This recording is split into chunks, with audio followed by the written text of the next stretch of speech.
Hello everyone, technical ज्ञान में आप लोगों का स्वागत है। तो हम लोग पिछले वीडियो में फिटर ट्रेड के सेमेस्टर 1 के ट्रेड थ्योरी के क्वेश्चन बैंक को सॉल्व कर रहे थे, ठीक है। और हम लोगों ने 50 क्वेश्चन सॉल्व कर भी लिए थे, ठीक है। और इस वीडियो में हम लोग आगे के कुछ क्वेश्चन सॉल्व करेंगे जहाँ तक हो पाएगा, ठीक है। तो आप लोग रेडी हैं? तो चलते हैं नेक्स्ट क्वेश्चन की ओर, क्वेश्चन नंबर 51 की ओर, ठीक है। तो क्वेश्चन नंबर 51 है, नेम द फाइल। तो इस फाइल का नाम बताइए, ठीक है। इस फाइल का क्या नाम है? तो ये हमारा रिफ्लर फाइल है, ठीक है। ये कौन सा फाइल है? हमारा रिफ्लर फाइल है। ऑप्शन नंबर भी इसका राइट आंसर हो जाएगा, ठीक है। देखते हैं ऑप्शन नंबर ए में क्या है, बैरेट फाइल। बैरेट फाइल क्या होता है? ये देखिए बैरेट फाइल के बारे में क्या लिखा हुआ है। बैरेट फाइल क्या होता है? This file has a flat triangular face with teeth on the wide face only, ठीक है। मतलब ये ट्रायंगुलर फाइल होता है, ठीक है। और इसका जो सबसे चौड़ा वाला साइड होता है, ठीक है, तो सिर्फ उसी साइड पे क्या होता है, टीथ होता है, ठीक है। उसी साइड पे टीथ कटा हुआ होता है। तो इसका यूज़ हम लोग कहाँ करते हैं? It is used for finishing sharp corner. Sharp corner को फिनिश करने के लिए इसका यूज़ करते हैं, ठीक है। तो आइए इसका फिगर देख लेते हैं। तो इसका फिगर कहाँ है? इसका फिगर ये रहा, ये है आपका फिगर, ठीक है। ये वाला, ये देखिए इसका क्रॉस सेक्शन है, ये ट्रायंगुलर है। और ये जो चौड़ा वाला भाग है, ठीक है, उस पर हमारा दांत कटा हुआ है, ठीक है। तो पूछ देगा आपसे कि बैरेट फाइल का क्रॉस सेक्शन एरिया कैसा होता है? तो ये हमारा होता है ट्रायंगुलर, ठीक है। अब देखिए अब क्या है हमारा, अब देखिए और कौन सा फाइल था, मिल्स ऑफ फाइल। ये देखिए हमारा मिल्स ऑफ फाइल, सॉरी हाँ, ये हमारा रिफ्लर फाइल है, ठीक है। रिफ्लर फाइल यही क्वेश्चन पूछा गया था। तो इसमें क्या है, ये देखिए इसमें बोल रहा है these files are used for die sinking, engraving and silversmiths work. मतलब ये क्या डाई सिंकिंग में यूज़ होता है, ठीक है। और सिल्वर स्मिथ के वर्क में इसका यूज़ होता है। सिल्वर स्मिथ किसको बोलते हैं? तो सिल्वर स्मिथ वो होता है जो कि मतलब चांदी के मेटल से काम करता है। मतलब जो चांदी के मेटल का काम करता है उसको क्या बोलते हैं हम लोग? सिल्वर स्मिथ बोलते हैं, ठीक है। They are made in different shapes and sizes, ठीक है। ये अलग अलग डिफरेंट शेप साइज के बने हुए हैं। जैसे ये देख लीजिए, ये अलग है, रेक्टेंगुलर है, ठीक है। और ये हाफ राउंड में है, और ये ट्रायंगुलर में है, ठीक है। अब चलते हैं क्वेश्चन की ओर। क्वेश्चन में क्या था हमारा? ऑप्शन नंबर सी में हमारा दिया हुआ है क्रॉसिंग फाइल। क्रॉसिंग फाइल क्या होता है, ठीक है। ये देखिए नीचे दिया हुआ है क्रॉसिंग फाइल, ठीक है, यहाँ पर। तो this file is used in the place of half round file. इसको हाफ राउंड फाइल के जगह पे हम लोग यूज़ कर सकते हैं, ठीक है। इस side of this file has different curve, दोनों साइड डिफरेंट कर्व रहता है। यहाँ पे देख सकते हैं इस फिगर में आप लोग, ठीक है। इस साइड ज़्यादा कर्व है और इस साइड कम कर्व है, ठीक है। तो इसका दूसरा नाम क्या है हमारा? फिश बैक फाइल, ठीक है। क्रॉसिंग फाइल का दूसरा नाम क्या है? Fish back file. अब ऑप्शन नंबर 4 में था मिल्स ऑफ फाइल। तो मिल्स ऑफ फाइल क्या है, ठीक है। तो मिल्स ऑफ फाइल है हमारा, mills of file are usually flat. ये क्या कैसा होता है? ये फ्लैट होता है, ठीक है। ये कैसा होता है मिल्स ऑफ फाइल? यहाँ पे दिया हुआ है, ये देखिए यहाँ, ये यूजुअली फ्लैट होता है एंड हैव स्क्वायर और राउंड एजेज। इसका एज कैसा होता है? या तो स्क्वायर होता है या फिर राउंड होता है, ठीक है। These are used for sharpening teeth of wood working saws and are available in single cut. ये देखिए mills of file single cut में अवेलेबल होता है। और ये मतलब किसको शार्प करने के लिए यूज़ होता है? वो जो लकड़ी काटने वाला आरी होता है ना, आरा जिसको कहते हैं बड़ा वाला, उसको शार्प करने के लिए यूज़ होता है कौन सा फाइल? मिल्स ऑफ फाइल, ठीक है। अब चलते हैं नेक्स्ट क्वेश्चन की ओर, क्वेश्चन नंबर 52 की ओर, ठीक है। क्वेश्चन नंबर 52 में बोल रहा है what is the name of vice. मतलब इस वाइस का क्या नाम है? तो ये देखिए ये हमारा पिन वाइस है। क्या है? ये pin vice. Option number A इसका राइट आंसर हो जाएगा। ठीक है। अब चलते हैं पाइप वाइज। अब इसके बारे में भी जान लेते हैं। पिन वाइज क्या होता है, पाइप वाइज क्या होता है, हैंड वाइज क्या होता है, मशीन वाइज क्या होता है। ठीक है, तो आइए इसके बारे में जानते हैं हम लोग। तो क्वेश्चन में हमारा इसी वाइज के बारे में पूछा गया था कि ये हमारा कौन सा वाइज है, तो ये हमारा पिन वाइज है। ठीक है, तो पिन वाइज का क्या काम है, होल्डिंग स्मॉल डायमीटर जॉब, ये स्मॉल डायमीटर वाले जॉब को पकड़ता है। ठीक है, इसमें एक स्मॉल कॉलेट चक लगा हुआ रहता है एक एंड पे। ठीक है, यहाँ पे आप लोग देख सकते हैं, यहाँ पे कॉलेट चक है। ठीक, और the chuck carries a set of jaws which are separated operated by turning the handles. इस हैंडल को हम लोग घुमाएंगे ना, तब ये जॉब हमारा क्या होगा, खुलेगा और लगेगा। ठीक है, इसका यूज़ क्या करते हैं, स्मॉल डायमीटर के जॉब को पकड़ने के लिए। ठीक है, ऑप्शन नंबर बी में हमारा था पाइप वाइज। तो पाइप वाइज कहाँ है, आइए पाइप वाइज देखते हैं कहाँ है। तो ये रहा हमारा पाइप वाइज, ये देखिए, ये है ना। तो पाइप वाइज में क्या है, ये हमारा पाइप वाइज है। A pipe vice is used for holding round section of metal. ठीक है, मतलब ये राउंड मेटल को ये पकड़ता है। ठीक है, या फिर मेटल का ट्यूब हो या फिर मेटल का पाइप हो, ये उसको पकड़ने के लिए होता है। ठीक है, in this wise the screw is vertical and movable. ठीक है, इसका यहाँ पर देखिए, यहाँ पे स्क्रू लगा हुआ है, मतलब स्पिंडल में स्क्रू कटा हुआ है। ठीक है, तो इसको हैंडल से घुमा के इसको ऊपर नीचे कर सकते हैं। ठीक है, ये वर्टिकली मूव करता है। ठीक है, अब देखिए इसमें मोस्ट इम्पॉर्टेंट क्वेश्चन यहाँ पे दिया हुआ है। ठीक है, यहाँ देखिए, ये the pipe vice grips the work at 4 point. ठीक है, ये कितने पॉइंट पे वर्क ग्रिप करता है, कितने पॉइंट पे पकड़ता है, 4 पॉइंट पे। ठीक है, यहाँ पे देख लीजिए, इस प्रकार का बना हुआ है। ठीक है, इस प्रकार का, तो इसके बीच में जो है ना, एक पॉइंट यहाँ, एक पॉइंट यहाँ, एक पॉइंट यहाँ, एक पॉइंट यहाँ, ये 4 पॉइंट पे पाइप वाइज किसी वर्क को ग्रिप करता है। ठीक है, अब उसके बाद था हैंड वाइज। हैंड वाइज क्या होता है, ये भी देख लेते हैं हम लोग।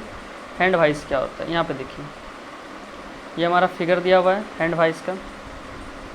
तो हैंड वाइज में क्या है, hand vice are used for gripping screws rivets, मतलब स्क्रू को, ठीक है, रिवेट को, की को, स्मॉल ड्रिल्स, ये सब छोटे छोटे ऑब्जेक्ट को पकड़ने के लिए किसका यूज़ करते हैं हम लोग, हैंड वाइज का। ठीक है, हैंड वाइज का यूज़ करते हैं। और इसके जाव को हम लोग इस विंग नट से घुमा के खोल सकते हैं और लगा सकते हैं। ठीक है, इतना बात समझ में आ गया। और उसके बाद हमारा कौन सा वाइज था, मशीन वाइज था। मशीन वाइज क्या है, जो किसी मशीन पे वर्क जॉब को पकड़ने के लिए हम लोग यूज़ करते हैं वाइज का, उसको क्या बोलते हैं हम लोग, मशीन वाइज बोलते हैं। ठीक है, अब चलते हैं क्वेश्चन की ओर। तो इसका राइट आंसर क्या था हमारा, pin wise, option number A. ठीक है, अब नेक्स्ट क्वेश्चन की ओर चलते हैं, क्वेश्चन नंबर 53। क्वेश्चन नंबर 53 में बोल रहा है,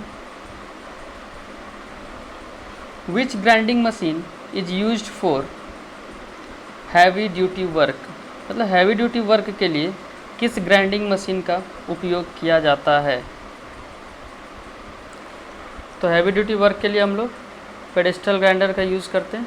किसका यूज़ करते हैं हम लोग, पेडेस्ट्रल ग्राइंडर का। ठीक है, ऑप्शन नंबर सी इसका राइट आंसर हो जाएगा। ये देखिए, ये हमारा पेडेस्ट्रल ग्राइंडर, ठीक है, और ये पेडेस्ट्रल ग्राइंडर का पार्ट्स है, और ये है हमारा बेंच ग्राइंडर।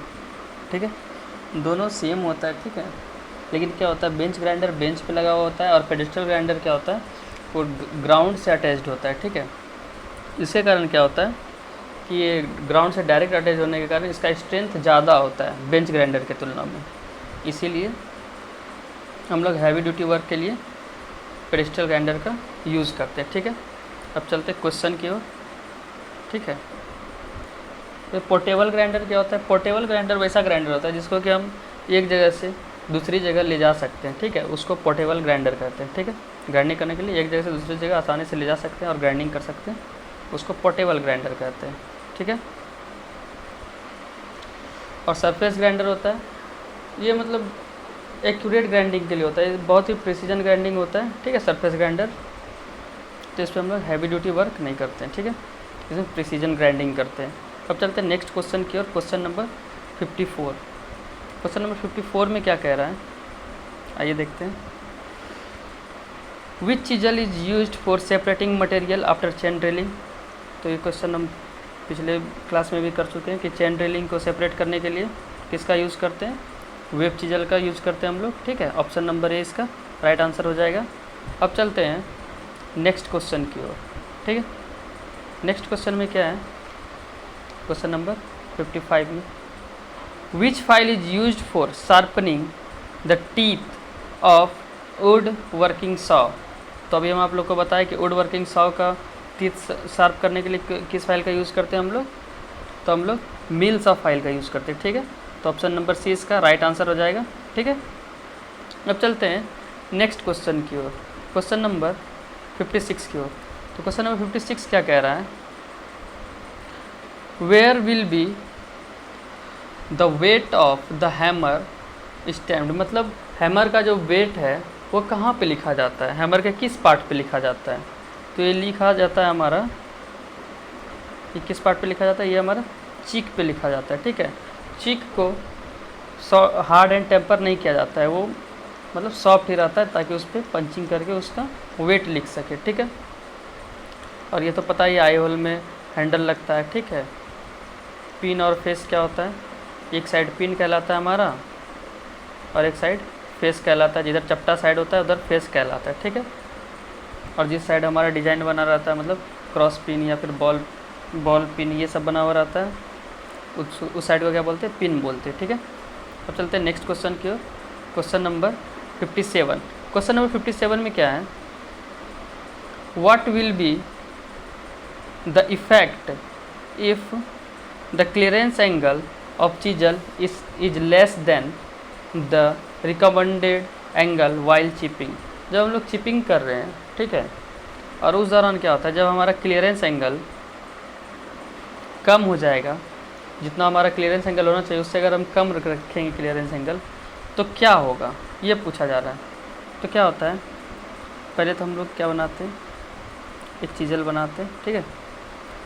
चीजल बना लेते हैं ऐसे करके, और देखिए इससे ये चला गया और इससे ये चला गया।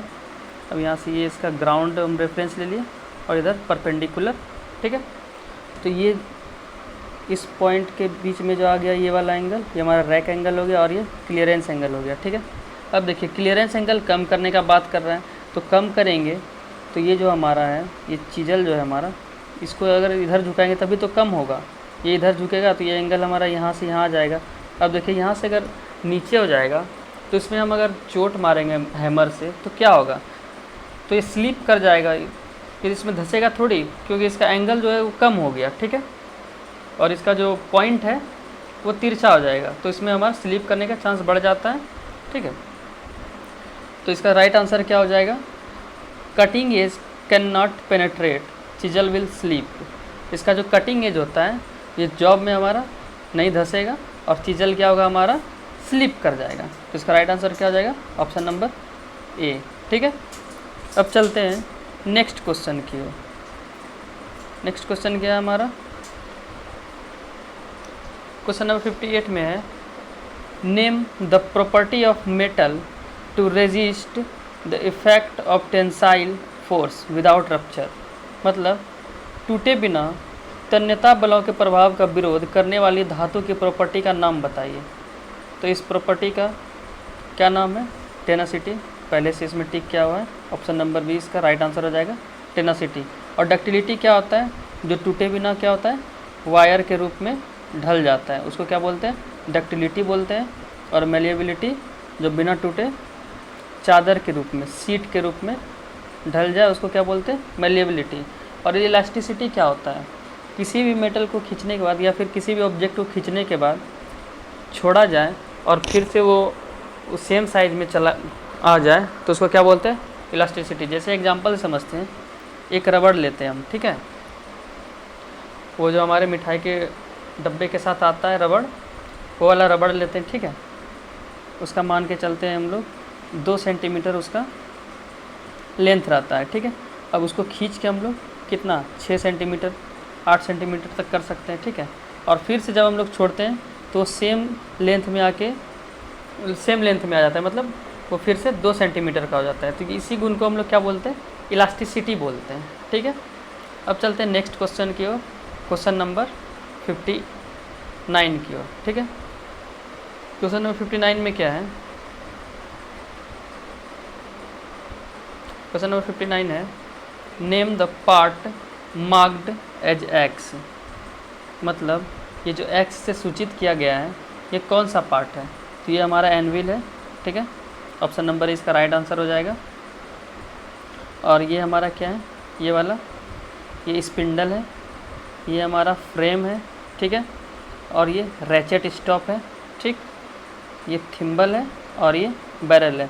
और इसमें क्वेश्चन पूछा जाता है कि हमारा जो मेन स्केल डिवीज़न होता है वो किस पे ग्रेजुएट किया हुआ रहता है, किस पे चिन्हित किया हुआ रहता है, तो ये हमारा बैरल पे चिन्हित किया हुआ रहता है। ठीक है, और थिम्बल स्केल डिवीज़न थिम्बल पे किया हुआ रहता है। ठीक है, इतना बात समझ में आया। और एक क्वेश्चन पूछा जाता है कि इसका लिस्ट काउंट कितना होता है, माइक्रोमीटर का लिस्ट काउंट कितना होता है, 0.01। मतलब इसे कम से कम 0.01 तक माप सकते हैं। ठीक है, इसका न्यूनतम मापने की क्षमता 0.01 है। इसमें एक क्वेश्चन और होता है कि जब हम लोग एक रोटेशन बढ़ाते हैं तो इसका जो स्पिंडल है वो कितना आगे बढ़ता है, तो वो एक रोटेशन में 0.05 mm आगे बढ़ जाता है। ठीक है, अब चलते हैं नेक्स्ट क्वेश्चन की ओर, क्वेश्चन नंबर 60 की ओर। तो क्वेश्चन नंबर 60 क्या है हमारा, what is the accuracy of metric outside micrometer. तो अभी जस्ट बताएं कि माइक्रोमीटर का एक्यूरेसी क्या होता है या फिर उसका लिस्ट काउंट क्या होता है, 0.01। तो इसका राइट आंसर हो जाएगा ऑप्शन नंबर ए, 0.01। ठीक है, अब चलते हैं नेक्स्ट क्वेश्चन की ओर, क्वेश्चन नंबर 61। क्वेश्चन नंबर 61 में क्या है, ये देखिए, क्वेश्चन नंबर 61 में कह रहा है name the part marked as X. मतलब एक्स से जो चिन्हित किया गया इस पार्ट का क्या नाम है। ठीक है, तो इसका ऑप्शन देख लेते हैं हम लोग।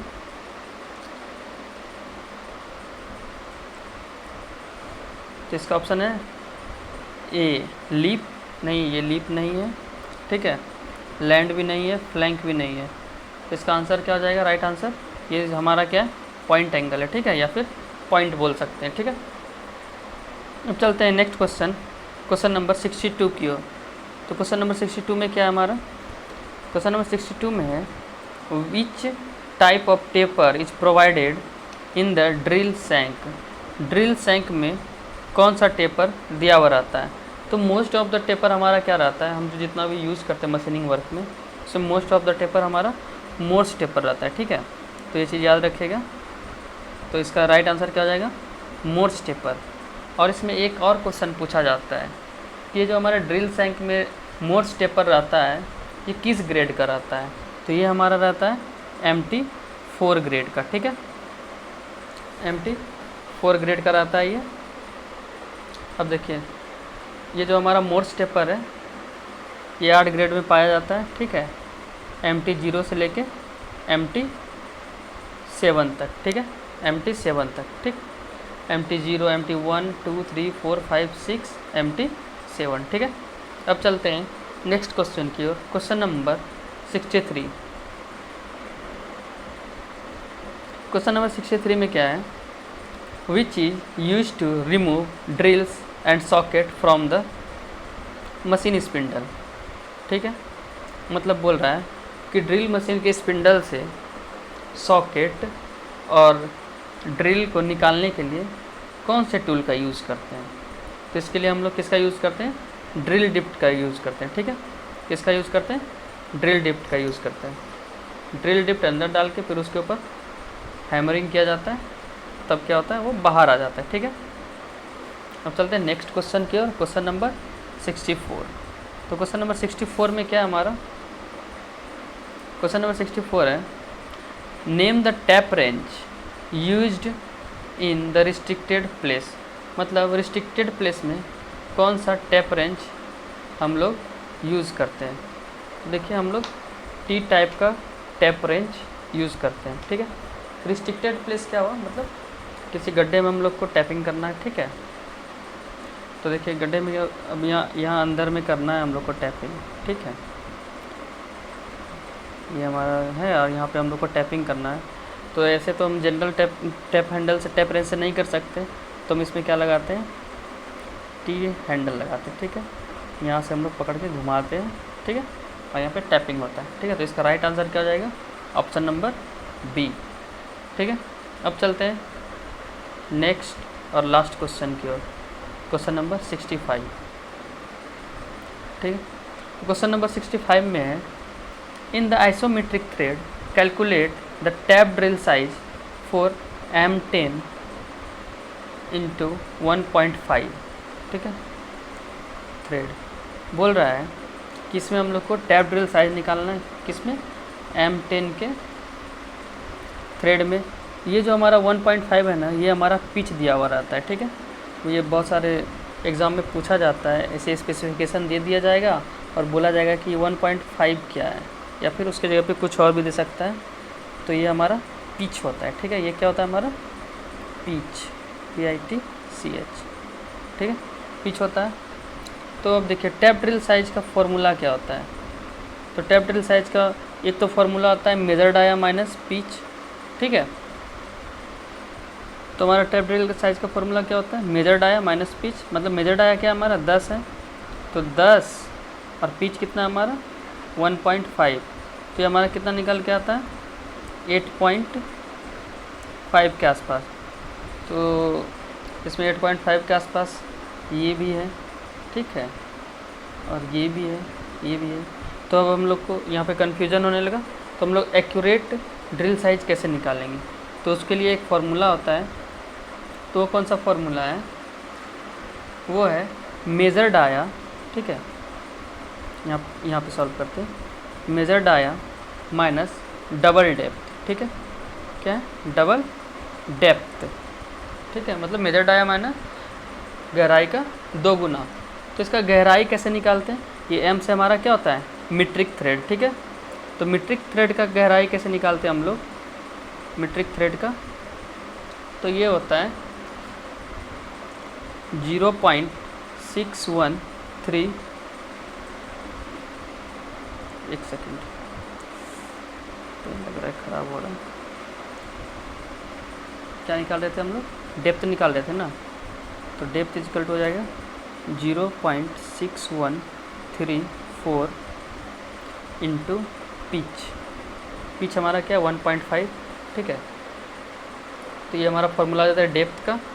तो अब मेन फार्मूला क्या होता है हमारा, major dia MD minus double depth 2 into 0.6134 into 1.5, और यहाँ पे मेजर डाया की जगह पे क्या हमारा 10 है। तो इसको सॉल्व करने के बाद हमारा क्या आ जाएगा, 10 माइनस ये आ जाएगा, और इसको सॉल्व करेंगे तो हमारा आंसर 8.2 के अप्रोक्स आ जाएगा। ठीक है, तो इसका राइट आंसर हो जाएगा हम लोग का ऑप्शन नंबर ए। ठीक है, ऑप्शन नंबर ए इसका राइट आंसर हो जाएगा 8.2 mm। अब नेक्स्ट क्वेश्चन क्या बोल रहा है हमारा, what is the unit of feed in drilling operation. मतलब ड्रिलिंग ऑपरेशन में फीड का यूनिट क्या है, हम लोग पिछले क्लास में कर चुके हैं। ठीक है, तो इसका यूनिट क्या होता है, मिलीमीटर प्रति रेवोल्यूशन। ठीक है, ऑप्शन नंबर बी इसका राइट आंसर हो जाएगा। ठीक है, आज के लिए इतना ही, अब बाकी क्वेश्चन अगले वीडियो में करेंगे। ठीक है, अगर आप लोगों को वीडियो अच्छा लगा हो तो वीडियो को लाइक करें, और ऐसे वीडियो के लिए हमारे चैनल को सब्सक्राइब करें। और ITI के साथ साथ अगर आप लोग टेक्निकल एग्ज़ाम का भी प्रिपरेशन करना चाहते हैं तो मेरे साथ जुड़े रहें। ठीक है, तो उसका भी प्रिपरेशन कराया जाएगा हमारे YouTube चैनल पे। ठीक है, तो मिलते हैं नेक्स्ट वीडियो में। धन्यवाद।